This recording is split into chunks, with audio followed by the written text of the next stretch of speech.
আজকে গরম গরম পরোটা তৈরি করে ফেললাম, একদম লাল লাল, আমার মেয়ের পছন্দের মতো। তারপরে সকালে উঠে আগে রুটি বানাতে বসে গেলাম, আর বাকি কিছুই করলাম না। তারপরে বেগুন দিয়ে আলু দিয়ে রান্না করব, সেটা হচ্ছে তেল মশলা ছাড়া। তো এখান থেকে যে বেগুনগুলো একটু ভালো আছে ওগুলো রেখে দিয়েছি, আর বাকিগুলো দিয়ে রান্না করে শুরু করে দিলাম। তারপর ঢেঁড়স ভাজি করব, ঢেঁড়সটা আজকে অন্যরকমভাবে ভাজি করব। তারপরে এটা তেলের মধ্যে কড়াইয়ের মধ্যে দিয়ে দিলাম। এই হলো আমার ঢেঁড়স ভাজি।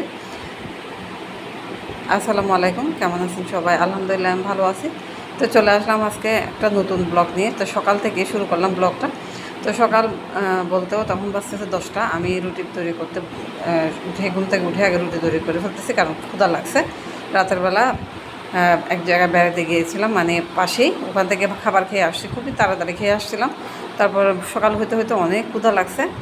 তো কী করব, তো আমি ভাবলাম যে আগে নাস্তাটা করে ফেলি, তারপর ঘরের বাকি কাজগুলো করবো। তার মধ্যে এখন আমি আর এত তাড়াহুড়ো করে কাজ করতে পারি না, আমি অসুস্থ হয়ে গেছি। যদি বেশি তাড়াহুড়ো করে কাজ করি তাহলে আমি আবার অসুস্থ হয়ে পড়ি। তো এখন সম্পূর্ণ রেস্টের মধ্যে আছি। তো রেস্ট থাকা অবস্থায় যা পারি তাই করি আস্তে ধীরে। তারপরে আমি এখানে বেগুন ফ্রিজে রাখা ছিল অনেক দিন আগে, তো ওখান থেকে বের করলাম, করে যেগুলো বেশি ভালো ওইগুলো রেখে দিয়ে আর বাকি 3টা বেগুন নিয়ে নিলাম রান্না করার জন্য। কিন্তু দুঃখের বিষয়, বেগুনটা কাটার পরে দেখতেছি বেগুনের মধ্যে পোকা। আর বেগুনের পোকা হচ্ছে খুবই মারাত্মক, পুরা ঘরে হাঁটে। তো সেই জন্য আমি বেগুনের পোকাটা দেখে ভালো লাগলো না। তো কাটতে চাইলাম, একরকম হয়ে গেলো আরেক রকম। সঙ্গে সঙ্গে আমি পলি নিয়ে পোকাগুলোকে ভরে ফেললাম, মানে কাটা ময়লাগুলোকে ভরে এটা আমি এখনই ফেলে দিব, কারণ এটা ঘরে জমিয়ে রাখা আরেক বিপজ্জনক।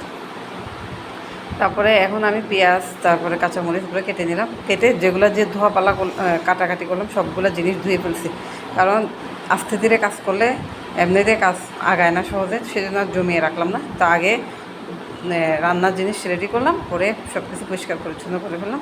তো আলুটা আর বেগুনটা আলাদা আলাদাভাবে ধুয়ে ফেললাম, যেহেতু আলু একটু দেরিতে সিদ্ধ হবে, আর হচ্ছে বেগুনটা তো নরম হয়ে যাবে তাড়াতাড়ি। তো আমি কড়াইয়ের মধ্যে পানি দিয়ে চুলাতে বসাই দিলাম। আজকে এখানে আমি চাপা শুটকি দিলাম 3টা, আর হচ্ছে পেঁয়াজ, আর হচ্ছে কাঁচামরিচ দিলাম, লবণ দিলাম, হলুদের গুঁড়া দিলাম, দিয়ে বসিয়ে দিলাম। আলুটা দিয়ে দিলাম, যখন পানিটা গরম হয়ে গেছে, আলু সিদ্ধ হইতে হইতে আমি এদিকে ঢেঁড়সটা ধুয়ে দিলাম। তো আজকে আমি ঢেঁড়স ভাজি করবো, কারণ সবজি যখন আনা হয় একসাথে এত বেশি আনা হয়, আর ফেলে দিতেও মায়া লাগে, খেতেও ভালো লাগে না। একসাথে এত সবজি ভালো লাগে না, একটা সবজি যথেষ্ট। তো আমি এদিকে তরকারি হইতে হইতে আমি একটু রসুন থেতো করে নিচ্ছি, কারণ এই সিদ্ধ তরকারির মধ্যে রসুন না দিলে ভালো লাগে না, রসুনের স্মেলটা অনেক ভালো লাগে। তো সেই জন্য একটা রসুন থেতো করে এখানে দিয়ে দিলাম। তারপরে ওটা আর 2 মিনিট চুলাতে রাখবো, সেই জন্য আমি এদিকে আবার ঢেঁড়সটা কেটে ফেলতেছি, কারণ আমার চুলা খালি যাবে, সে কারণে। তো এই তো আজকে ঢেঁড়স ভাজিটা আমি এইভাবেই করবো, সবসময় তো একরকমই খাই, এই জন্য আজকে এইভাবে কাটতেছি, দেখি কেমন হয়। আজকে প্রথমবার এইভাবে কেটে ভাজি করতেছিলাম। কেন জানি ইদানিং সবজির উপর থেকে মন উঠে যাচ্ছে, আবার সবজি না হলেও আমি ভাত খেতে পারি না।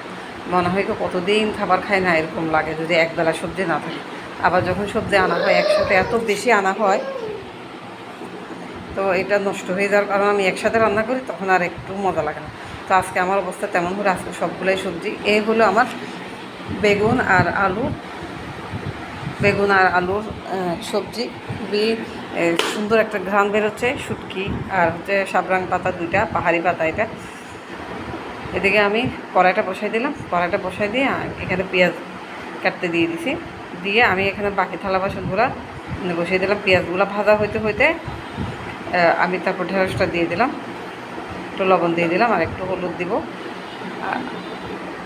তারপর একটু নেড়ে চেড়ে দিচ্ছি, যেহেতু আজকে নতুনভাবে ভাজি করতেছি। এখানে আমি ম্যাগি মশলাটা ব্যবহার করলাম। তো এই হলো আমার ভাজি। তারপরে এটাকে আমি একদম কালো কালো করে ফেলবো, সেই জন্য চুলার মতো অনেকক্ষণ বসিয়ে রাখবো। এই হলো আমার ঢেঁড়স ভাজি, একদম কালো কালো হয়ে গেছে, এক সাইড পুরো কালো, দেখে কিন্তু খুবই লোভ লাগতেছে। খেয়ে দেখলাম অনেক ভালো লাগছে।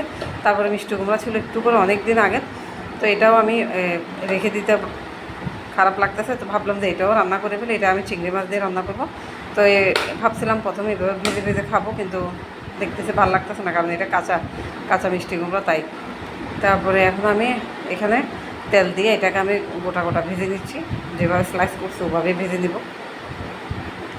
তা মিষ্টি কুমড়াটা আমার ভাজা হয়ে গেছে, আমি এখন এখানে রসুন, পেঁয়াজ আর কাঁচামরিচ একটু থেতো করে নিচ্ছি।